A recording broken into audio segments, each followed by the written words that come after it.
Hello, I'm Kevin Turner and welcome to this week's Realty Talk show. In the second half of 2023, commercial real estate debt is emerging as a very promising financial opportunity, especially in the Australian property market. The COVID-19 pandemic has brought significant challenges to various sectors within commercial property, with prime office buildings facing decreased valuations and uncertainty. However, these challenges have paved the way for astute investors to identify opportunities within the market. This week, Matthew Afflito from Jameson TTB joins Bushy to highlight the evolving landscape of commercial property and the opportunities that it presents. That's coming up shortly. The cash rate, if you can think of it as like a layer of cake, your favorite cake might have 3 or 4 different layers. And it's exactly the same thing with the property market, is that there are quite a few layers in the property market. That's Dr Mardiasmo, Chief Economist at PRD Real Estate.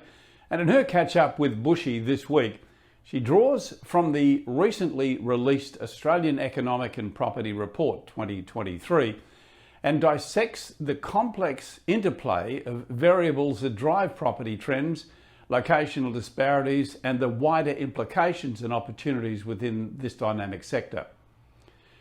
The good doctor provides valuable insights for investors, homeowners, renters, and anyone interested in the country's real estate landscape. Hey, if you're a first-time viewer with us, welcome to the show. You'll find us on all podcast players and through the Southern Cross Oz Stereo network. If you like the show, make sure that you hit the subscribe button and help us continue to bring you the best guests. We'll be back in just a moment as Bushy kicks off this week's show with Matthew Afflito. Successful property investment is a game of finance. Do you have the right team and the right game plan? Realty Talk is brought to you by Know How Property. More than mortgage brokers, Bushy Martin and his team of investment architects set you up with a sustainable strategy structured to lower your costs, tax, risk and stress while increasing your capacity for growth. Know How has helped over 1,900 homeowners and investors secure more than $800 million in property wealth. So get set to live more, work less, and live your legacy. Want to know how to invest in your freedom? Visit knowhowproperty.com.au. This is Realty Talk, powered by realty.com.au. Now, commercial property has had an interesting ride, to say the least, in recent times, with varying sectors experiencing very different and often opposing trajectories since the pandemic turned the commercial world on its head. Prime office buildings in particular are experiencing some challenges, with valuations now much lower and causing some concerns. But with every challenge comes opportunity. And for those that are smart enough to identify it and to do something about it. So what is the outlook for commercial property and where are the opportunities? Matthew Afflito is the Distribution Director at Jameson TTB, Australian independent funds management firm specialising in alternative assets with a focus on Australian property and private equity. And he joins us now to share his views on the commercial property landscape and the emerging opportunities arising from current market conditions. So welcome to Realty Talk, Matthew. Hi, Bushy, and thanks for having me on the show this afternoon. Yeah, really looking forward to this because it's an area that's often misaligned in the common perceptions around the commercial space. But before we sort of get into the opportunities that you're seeing arising, what's your outlook for commercial property in Australia? Yeah, I think we might actually go back a step, if that's all right, Bushy, and sort of explain the difference between commercial property and what we do, which is commercial real estate debt or lending. There are, while they do have the words commercial in them, the opportunities are very, very different. So commercial property is typically talking about office assets, which everyone would be well and truly familiar with. Commercial real estate lending is actually the lending of money to developers, property developers typically, to purchase a block of land or to develop a particular property asset, or we also do what are called residual stock loans, where if there are unsold properties at the end of a development, we can lend money against those assets as security. So it's, from the outset, it's very important to sort of note the difference between commercial property and commercial real estate lending. And I might actually use different terminology just to avoid any confusion. So we'll talk about office assets and we'll talk about private real estate credit. But on your question, just in relation to the office sector, it is a sector that I think is going through a fair bit of change as everyone accepts following the pandemic. And just looking at some of the recent vacancy numbers in the office sector from the Property Council of Australia, we can see that nationwide vacancies are at about 14.3%. If we go through the cities individually, Perth is the highest at about 20% vacancy, Adelaide 16%, Melbourne 16% roughly, Sydney 14%, and Brisbane 14%. So you can see there that there is a mass amount of supply in the office sector at the moment. And what is really missing is the demand piece. And we're going through this sort of rather large change in the office sector where I think a lot of employees are sort of 50-50 between working from home and being in the office, and that makes it extremely difficult for employers to work out exactly how much floor space they need. Yeah. So that's how I would sort of characterize the office sector at the moment. But from our perspective, and to your point earlier, where there is challenges, you need to sort of look through that a little bit if you're not already invested and see the potential opportunities that arise from that.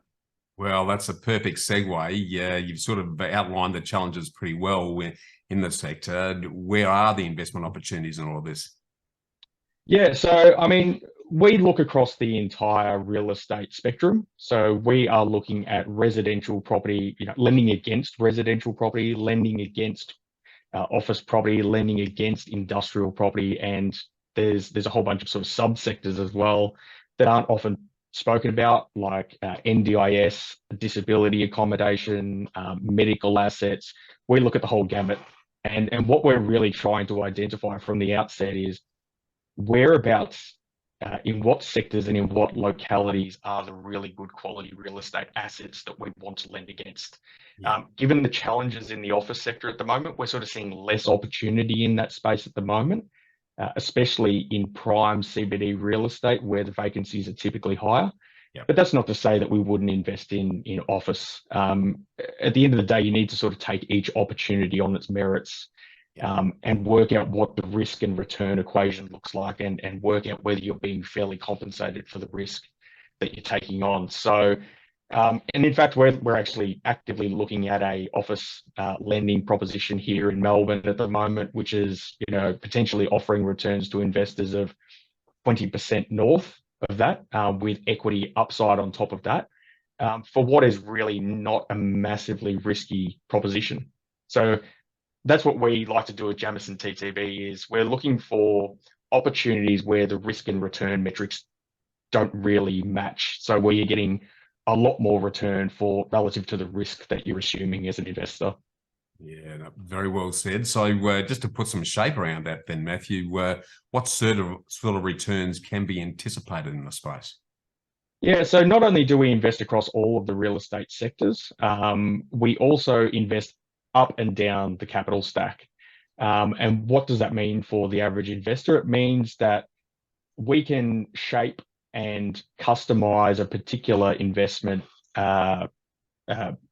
to an investor's preferences, I suppose. So we can invest anywhere from senior debt, which is first ranking debt, all the way down to equity positions, which are typically more volatile, more risky, and as a result, you get, or you should get, a larger return.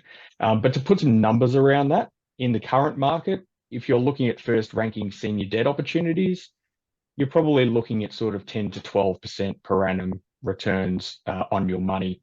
If you move a little bit, further up the risk spectrum and you're looking at mezzanine debt, mezzanine debt is I find investors their eyes sort of glaze over when they hear mezzanine debt, and mezzanine debt is really just second ranking security. So, it effectively means that you're sitting behind another borrower in order of getting your loan repaid.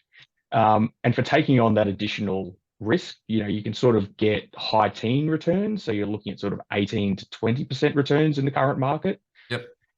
If we move up the risk spectrum again and then throw in a bit of equity profit share into the mix, we've recently done a deal on an NDIS asset in Dandenong, which is offering investors a 26.2% return for a 14-month lend, and a 1.32 times multiple on their money. So in essence, if you were to put $100,000 into the project, you could expect or you could project to have $132,000 returned to you after a 14-month period.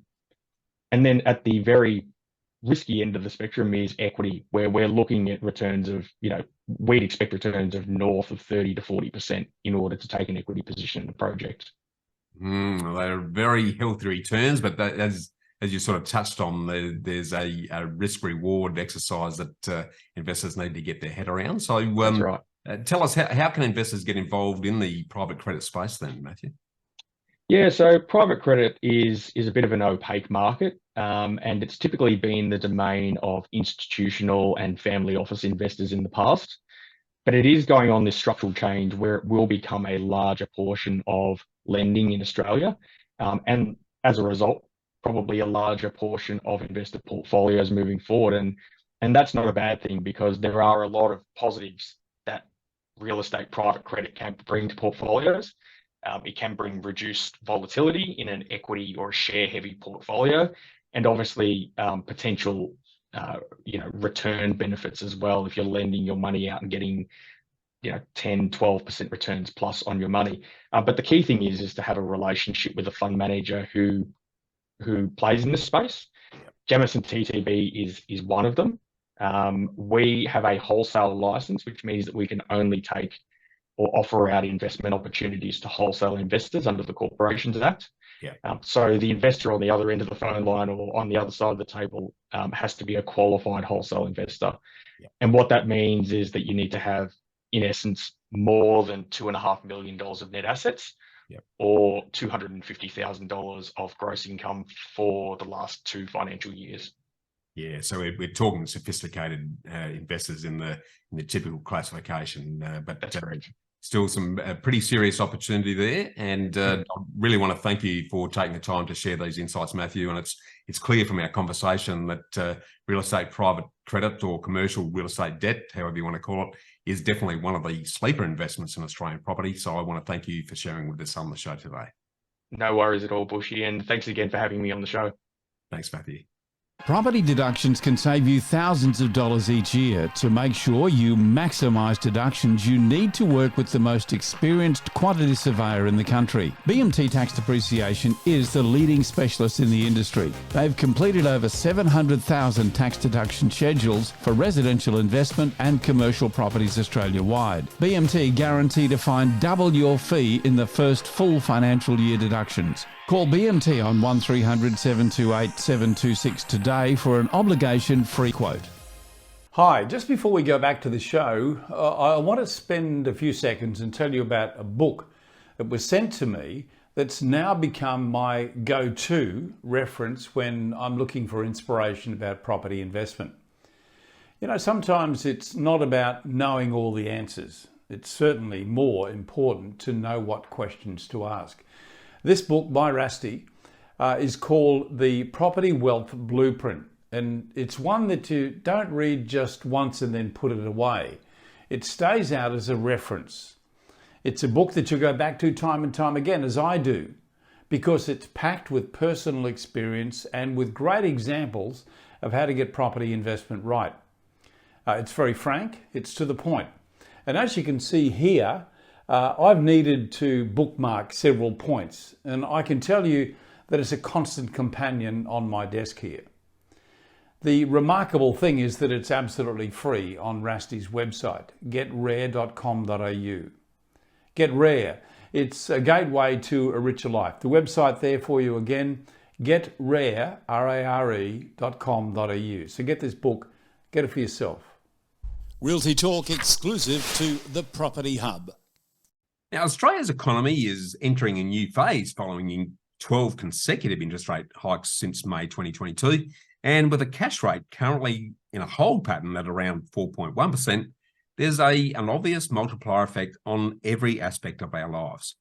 So how does this impact property conditions for the rest of the year and early 2024? And is the much heralded cash rate the only issue?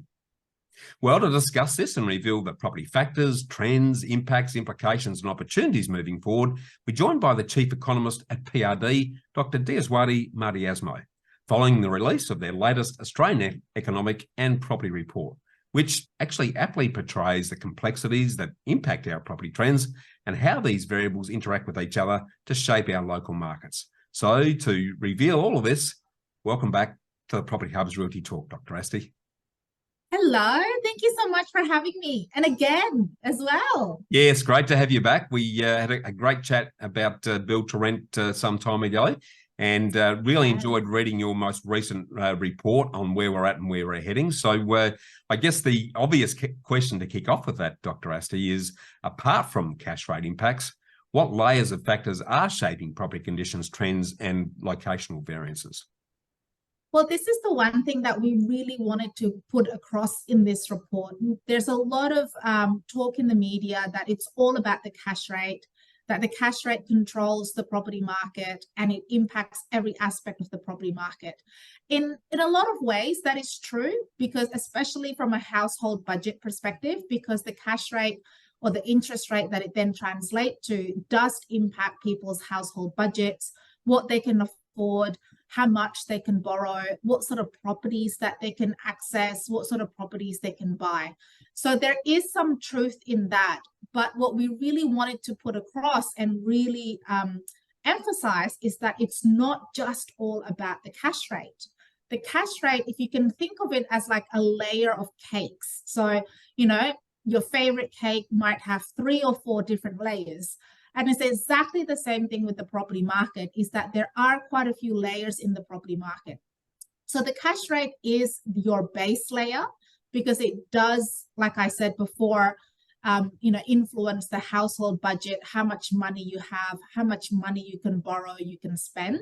So the cash rate is your base layer. But then you also have other layers that then creates or impacts a particular market. So that's things like the demographic changes. So if you have a younger population or an older population, or maybe even a population that are mostly made up of families, as opposed to a population that is made up of younger professionals, that can actually change the market dynamics, what sort of properties they're looking for, what they can afford, and where they want to live. And then you also have population growth. Some places are growing exponentially, like Brisbane and Queensland, for example. We've had a high level of migration in the past 24 months, and there are other places that doesn't. Another layer is government policy, because that will always impact what kind of supply is approved and coming into the market. So not only from a federal government level, because obviously the federal government does provide grants and schemes and things like that to help people into the market. You then have the state government level, because they too have their own grants and schemes. And then you have the local council, which some do have some schemes, not all councils do. But then your local council is the one that approves any development application coming forward. So they kind of have a last say on what sort of new townhouses or units, apartments, dwellings, lots that are coming in the area. Now, that already sounds pretty complex to me. But to add even more to the complexity, you have each person's own financial readiness. So some people are ready to go, they're ready to buy, some are not, some are still waiting to see whether, the cash rate might go down, or if they're going to be in a better financial position, if they might be moving somewhere or getting a new job. And that financial readiness then impacts the demand for property in that particular area. So, there's a lot of different layers when it comes to what the property market is doing, the local property market, and what impacts the local property market. cash rate is the basis of it, but it's not the only thing that does impact the local market. Yeah, extremely well said. I've often said, Dr. Asti, that trying to read property conditions is a bit like trying to predict the weather. There's so many variables and so many dynamics at play that vary by location and circumstance, that trying to throw a blanket over property and just boil it down to a couple of rational reductionist variables is dangerous at best and misleading otherwise. So thanks for sort of opening our eyes to all of the complexity of variables that's associated with it, which varies from place to place. So that's awesome. Now, I guess where I want to sort of go to now is to sort of look at Australia in context, if you like. So yes. at a macro level, from your research, how does Australia's property performance compare with other countries? So this is the part that I love about this report, and it's actually a new addition to the report. We've never done this before in previous Australia economic property reports, because this is an annual report. So we've done it every single year, but this is an actually added new component. And that's how do we compare to other countries? And I know that we all feel, Australia is getting more expensive by the day. Affordability is an issue. There are many people that are saying, I'm priced out of the market. I can't get into the market. There's nothing for me. But if we look at it from an international perspective, the Australian property market actually sits right smack bang in the middle. So if we compare our house prices, for example, we are more affordable when compared to New Zealand, which is our friends across the ditch. And many people are actually quite surprised about that. We are definitely more affordable than the USA, Canada, and Hong Kong. So those countries have a much more expensive property market than us. But at the same time, we are less affordable than different countries such as Singapore, Japan, France, and Denmark. So, we kind of sit in that middle range where there are certain countries that are less affordable than us, but also more affordable than us. And because of that component, the fact that we're in the middle, where we are seeing there's still quite a lot of international investors coming into the market. They're very much so interested in purchasing within Australia. And we have seen a 20-30% increase in international investors coming back post-COVID. Very interesting, because again, if we just rely on the mainstream media headlines, we're led to believe that Australia is the most expensive and unaffordable place to live in the world. So I really appreciate you sharing that context to see where we're sitting. And it does explain why we've seen this uptick in foreign investment interest in Australia, given the lifestyle conditions that we all enjoy and take for granted to a certain degree. So, okay, doesn't it? Yeah, so let's now drill down in and have a look at Australia. I'd love to get your thoughts on what your research is telling us in terms of how the varying Australian regions have performed over recent times. Yeah, this is the part that's really interesting, because once upon a time, and when I say once upon a time, I kind of refer to about 3 to 5 years ago, we have a more what we call a homogeneous market, where we can sort of say this is the Australian market, or this is the Sydney market, or Perth, or Brisbane, or whichever market that you want to refer to. Whereas now we have a much more fragmented market, very fragmented. And it kind of goes back to what I've said about the different layers that impacts the local property markets, right? And so, for a place like Brisbane and Hobart, they've come out as the most resilient markets all throughout COVID, and also all throughout the cash rate hikes. And that's because they started at a more affordable price point than Sydney and Melbourne. So they still have what we will call a room to grow in economics terms. Yeah. Whereas places like Sydney and Melbourne were the two hardest hit when it comes to the cash rate hike. So, I always liken it to like a roller coaster. It's like, if Sydney and Melbourne move at such a rocket roller coaster speed that their markets go up really quickly, But then when there's a change in conditions, they're also the two most hardest hit markets at the same time. Whereas places like Brisbane and Hobart used to, and again, if I can liken it to to something else, I call them kind of like a choo-choo train sort of market in the past, because the growth in Brisbane is steady. It's like every year there is some growth, like 2%, 3%, 4%, like, it kind of like that choo-choo train sort of growth. We have seen significant growth in the past 24 months because of COVID, because we have had that high migration. But because the basics or the basis of growth in Brisbane and Hobart has originally been a slower, sort of like steady type of growth, they weren't as hard hit with the cash rate hikes. So yes, you would see, we did actually see a slight softening in the market for both Brisbane and Hobart, but we didn't see the double-digit decline as that we saw in Sydney and Melbourne. And regional markets is even more protected, because regional markets don't have that international fluctuations with international students and international trade, commerce, business, and they have their own sort of like demand and supply within the regional markets. So regional South Australia, which I know that many people love for the wine, is actually the most resilient regional market that we saw throughout the 12 cash rate hikes. And many people will be surprised with that, but that's because regional South Australia had the most affordable market to start with. And so they were able to then grow. A lot of people chose to go to regional South Australia to invest, and that's why it has maintained its pricing. Yeah, I love it.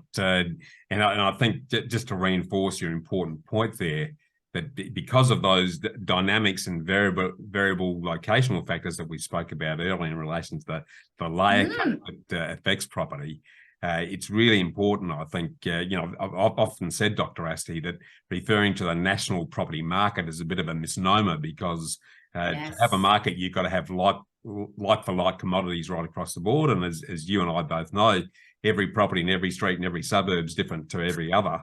So those locational variable dynamics is important to understand, but also creates the opportunity for investors to take advantage of moving forward. So really appreciate your download on that. Now, I want to sort of turn back to something we've already touched on, that's housing affordability. And I'd love to get your thoughts on what your research is telling us about home affordability around the country, and what does this actually mean for investors, home buyers, first home buyers, and renters? So it's quite interesting when it comes to affordability, because this is a time where the affordability continuum, as we call it, has become quite stretched and quite, varying, because everyone's financial situation is probably, I would say, the most fragmented that I've seen in the past 10 or so years, right?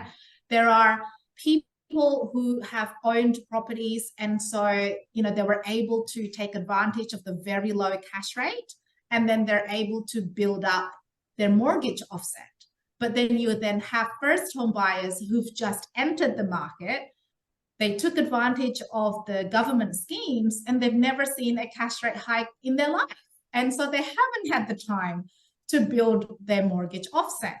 And so, we have very, very different cohorts of people who are in the market. We have investors who during COVID time paid quite a big chunk of their mortgage offset or their mortgage payments.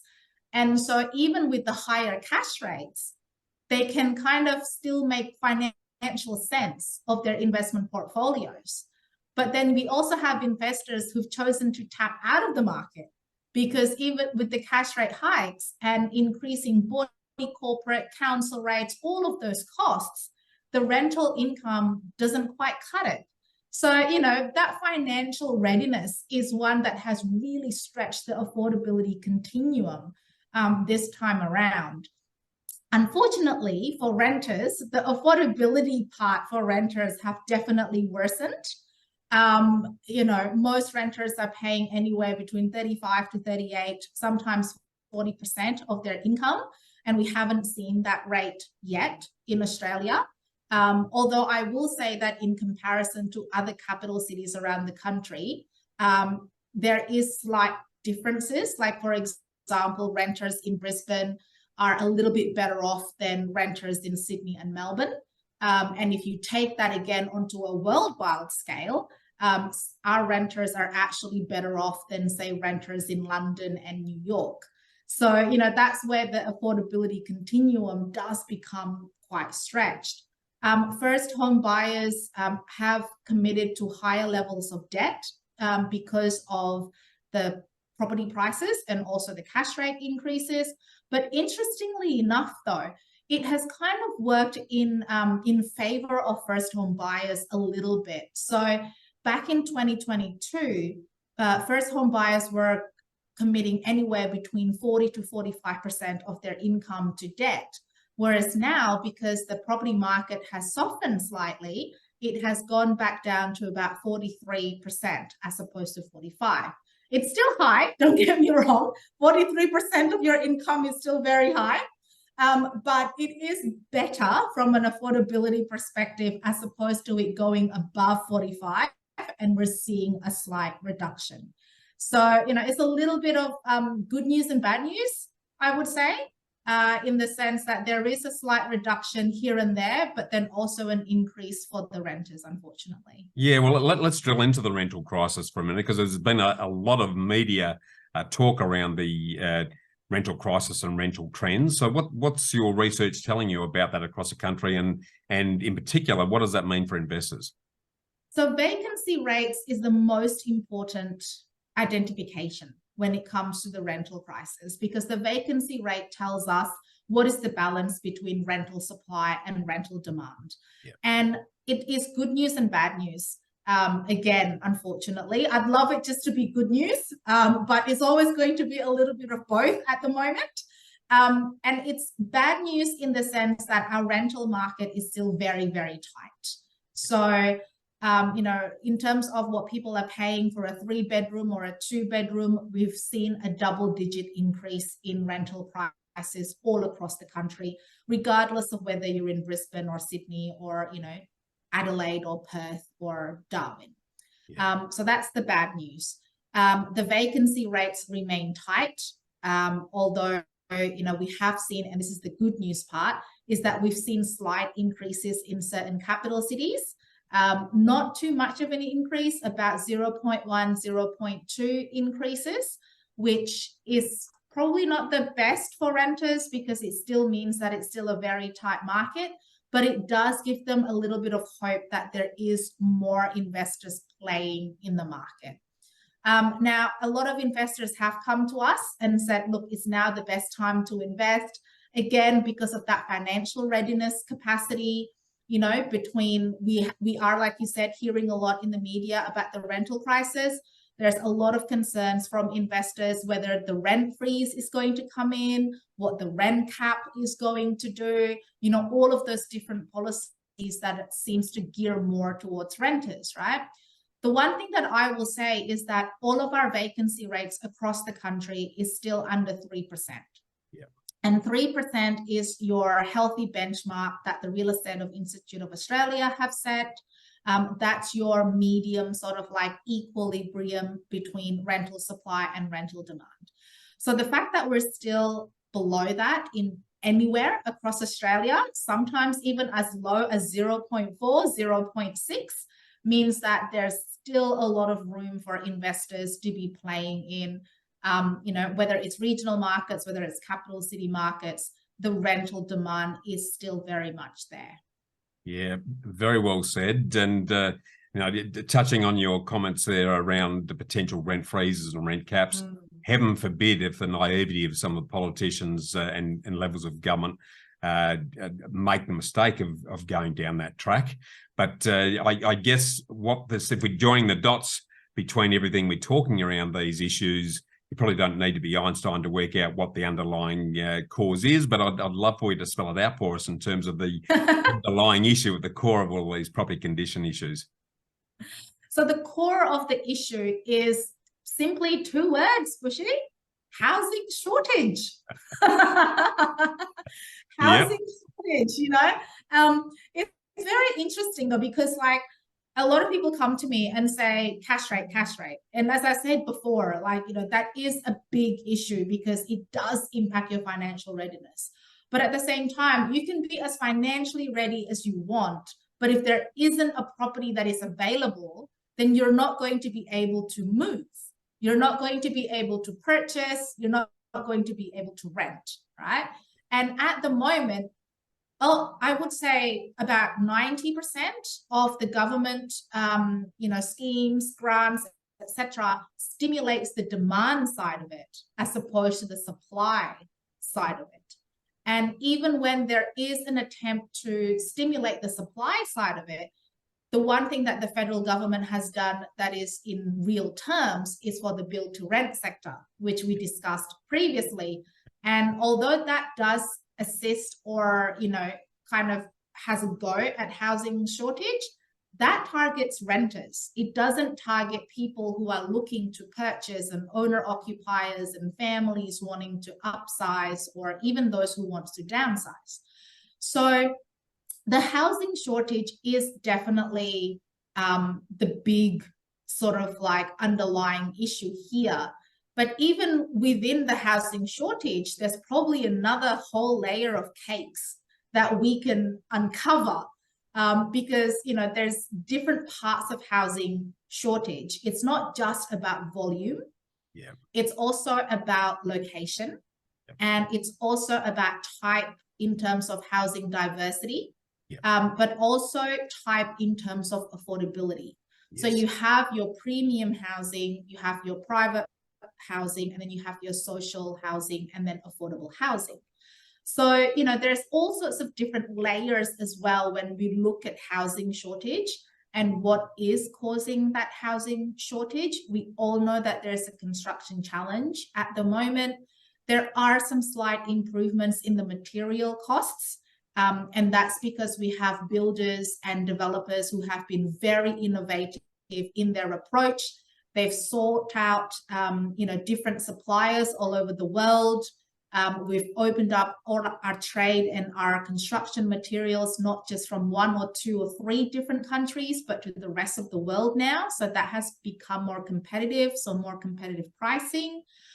But unfortunately, the one thing that we can't solve at the moment is the availability of labor, specifically for the construction industry. And many people think that the construction industry is just builders. It's not. You've got tilers, you've got bricklayers, estimators, drafters, town planners, architects, storm engineers, the list goes on. Yep. And each of those different sectors within the construction industry is very much so understaffed. Yep. So even if the government does have a supply specific, I don't know, policy or scheme or target, the question has always been, well, how is it actually going to be executed?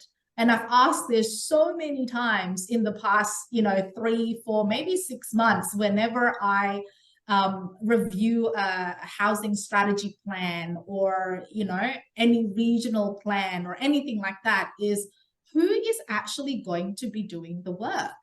Yeah. Where are we going to get the labor to actually do the work? Because the capacity of our local builders are very much stretched. Many governments have decided to go into what we call an open tender. So that means your local builders, your local bricklayers, any of those sort of people can actually tender for any government projects. And a lot of times they prefer the government projects because it's tied to the government, right? So the government has made a promise of a new hospital. They can't really go back on that. Otherwise, you're going to have a bit of an uproar from the community and from the people who they've promised it to. They can't really go back on a school or a road work. And so there's a more security from the infrastructure projects, whereas the developers and the private residential projects, a lot of the times you have to rely on pre-sales. So funding perspective, many developers have to have a 75 or 80, maybe 85, depending on their profile of pre-sale to be able to go ahead to financing. and then going ahead to building. So if you're a builder, do you gamble with that, or do you go for a more secure infrastructure project for the government? So there's a lot of different layers. You know, I think it's its own cake. It's probably its own ice cream cake here when it comes to the housing shortage that we have.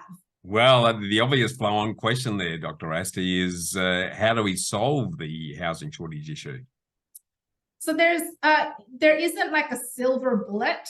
Everyone keeps on asking, what is the silver bullet? What is the golden goose? Although I do love the concept of a golden goose. I keep on imagining it in my own head. But there isn't really that whole sort of like, here's one definite answer to it, right? The one thing that I can think of is two words: coordination and innovation. So coordination of anyone who is involved. And a lot of the times we see that the federal government acts by itself, or the state government acts by itself, or in some cases, the state government acts expecting that the local council will simply follow. That doesn't always happen because different local councils have different priorities. Some of them are also understaffed. Some of them have 0 town planners. No one is approving projects, right? So it's that coordination between, in quotation marks, those who are making the silver bullets. So you've got that coordination that is needed. And not only, you know, that's from a private market perspective. If we're talking the social affordability perspective, which is, you know, the diversity that we need, then you're also talking about coordination with community housing providers. And a lot of the times, community housing providers are not fully trained, or they don't have the capacity and the capability to actually play in the property and construction market. And so there needs to be, you know, that not only coordination, but that increase in capability. So you've got the coordination, and you have the innovation in terms of how do we source materials? What sort of things that we need to do to open up more land? Yep. Do we make the zoning laws, or, you know, the zoning requirements much more simpler, so that an industrial land, for example, can have modular homes on top? That's almost 2 innovations, Bushy, because you are innovating the zoning and you're innovating the type of housing. So, you know, there's all of those things that we can do at the moment. And I do know that there are some governments that are looking into tiny homes, manufactured homes, modular homes, even family BTR, so like terrace homes. Yep. So that's happening in the background as well. And I think this is the time for us to really actually look into the possibility of all of those different types of housing. And I guess for me, I know that I've said coordination and innovation. Innovation, it's not just for those who are making the homes and making the policy. I think innovation is also from the community and from us who are property buyers, property owners, etc. Because a lot of the times when I talk to constituents or the community, they say, well, I'm never going to be living in an apartment, thank you very much. I don't want new buildings. I don't want density.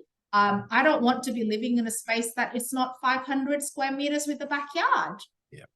However, unfortunately, the real equation is that there isn't land to be able to fulfill those requirements or those wishes. And so there also needs to be that innovation from that, for that mindset community aspect, alongside with, you know, builders introducing, and I think I'm starting to see it now, you know, builders, their tagline is like home-sized apartments. So it's larger apartments, like 3-bedroom or 4-bedroom apartments that are designed for families, or like a complex that is designed for families with a playground and a childcare center, all of those sorts of things, right? But it does require innovation from both the supply side and the demand side. So totally agree. Yeah, and I guess the challenge is that all of these initiatives are going to take a considerable amount of time to actually eventuate. And when we're pouring in, hundreds of thousands of skilled migrants into the country, that's putting more demand pressure on. I'd love your thoughts on potentially reframing mum and dad investors who have done most of the heavy lifting in terms of housing supply over the last few decades, when government sort of washed their hands and pushed it onto the private sector. What's your thoughts on starting to re-incentivize them to be part of the solution, rather than what I see the politicians doing a lot at the moment is villainising, penalising and seeing them as the convenient donkey to pin the tail on as far as our woes are concerned? What's your thoughts there?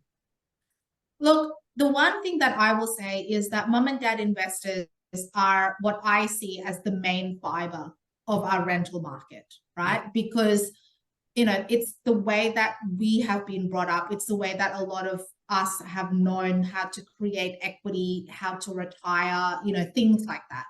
So one of the things that I do want to see is for mum and dad investors to be able to more freely kind of reinvest their funds, their superannuation, make it easier for them to manage their super funds if they do want to contribute to, say, a build to rent project, or if they do want to contribute to a social housing project, or if they do want to contribute to an NDIS project, for example, is to make that process and that red tape much simpler.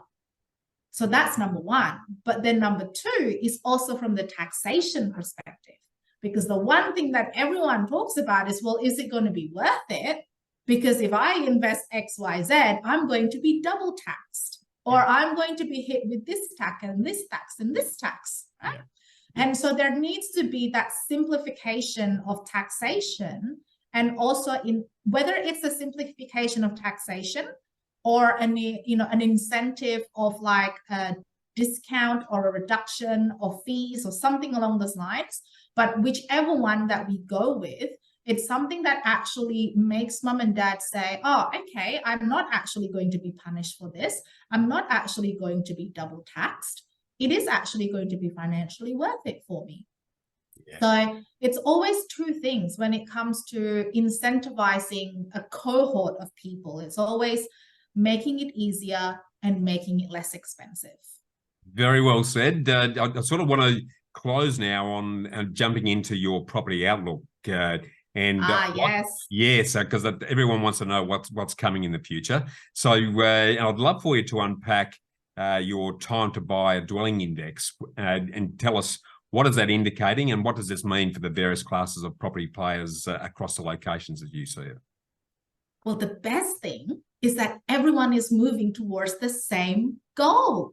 So with the time to buy dwelling index, we read it for every different states, right? And once upon a time, it looks like, and to be honest with you, if you actually look at the graph, it looks like a bowl of spaghetti. I'll be completely honest with you. There's like 7 states, and so there's 7 lines, and it all looks kind of like a bowl of spaghetti. And at one point, there'll be some lines that are going up, and there'll be some lines that are going down. So some people in different states are thinking, no, don't want to buy property at the moment, not the best time for it. And there are some who's going, yep, going into the market. Whereas this time around, all of the indicators are going up. All of the lines are going up. So that means there's more confidence in the market, and everyone across Australia is thinking that, yes, now is the time to go back into the market. Now is the time for all of us to buy a dwelling. Now, I will be very straight about this, is that is based on the cash rate, in the sense that we have a holding cash rate right now, 4.1%. And in terms of outlook, and I get asked this all the time, are we always going to have a holding cash rate? Is it going to be, going down anytime soon? The latest statement of monetary policy, which was released in August, does indicate that 4.1, 4.2 is near to the peak for us, for Australia, and that we should be seeing a declining cash rate towards the back end of 2024. However, I have to say this as a disclaimer, that is with everything the way that it currently is going. Yep. So that is with the inflation rate still declining. We don't enter another pandemic. We don't have another world war. We don't have, a sudden economic crisis. Because one of the dangers that people don't realize is that with a stable cash rate is some of Australians will feel that, yep, this is it, we're done. It's a holding cash rate from now. It can't go up. And we start spending big. And when we start spending big, then that actually pushes the inflation rate up. Yeah. And if there is an inflation rate that goes up, then there is a chance for the cash rate to also go up. Yep. So, I always have that cautionary tale, just so that everyone knows how it all works. Yep. I do get asked, are we going to see another property boom? The answer to that is yes, we will see growth, but I don't believe that we will see the boom that we have seen post-COVID. Yeah. And two very key reasons for that is that when we entered post-COVID, we had a household savings percentage of above 25%. Yeah. Whereas now we're entering this new phase of the economy with less than 5% of household savings account. Yeah. And also our property prices is higher and the interest rate is higher. So we will see growth because people are more confident. It's a stable holding cash rate, but we won't see that big, massive sort of rocket boom in prices that we saw post-COVID, I don't think. I think that's a very good read, and it's probably a blessing in disguise because more steady incremental growth that's in line with people's capacities, and as we both know, as rates rise, capacity drops. So that's going to put a ceiling to some degree on the ability for prices to continue to rise. But with all of those demand pressures and that limited supply issue, we're more likely to see sort of incremental growth over time, which from a certainty perspective from investors and home buyers is actually a very good thing. So look, I really appreciate you breaking that down for us. I'm actually getting hungry having listened to this conversation because we've talked about layer cakes, ice cream cakes, golden gooses, and the recipe that you've sort of broken down for us has really given us much more colour and understanding of how the whole exercise has come together. So I really want to thank you for bringing this up to our information and the insights that you've shared with us. And it very clearly reinforces that housing supply is the underlying issue below the layers of location and variable factors that are actually pointing towards a quite positive future for property value growth and good opportunities for investors and property buyers who actually still have the purchase power. So thanks again for sharing all of this with us on the show, and look forward to talking to you in the future on similar subjects, Dr. Ashley. Thank you so much for having me. Thank you. Successful property investment is a game of finance. Do you have the right team and the right game plan? Realty Talk is brought to you by Know How Property. More than mortgage brokers, Bushy Martin and his team of investment architects set you up with a sustainable strategy structured to lower your costs, tax, risk and stress while increasing your capacity for growth. Know How has helped over 1,900 homeowners and investors secure more than $800 million in property wealth. So get set to live more, work less, and live your legacy. Want to know how to invest in your freedom? Visit knowhowproperty.com.au. This is Realty Talk, powered by realty.com.au. And that brings us to the end of this week's show. Thanks very much for joining us. Make sure that you don't miss a single episode of Realty Talk, or in fact Bushy's Get Invested podcast, delivered to you each week by subscribing to the Property Hub. You can do that now on your favourite podcast player or wherever you're listening to or watching this show. Thanks to our supporters and to our content partners, realty.com.au, BMT, Tax Depreciation, Know How Property Finance, Get Rare Property and Apiro Marketing. I'm Kevin Turner, and on behalf of Bushy and the Property Hub team, we look forward to seeing you again next week.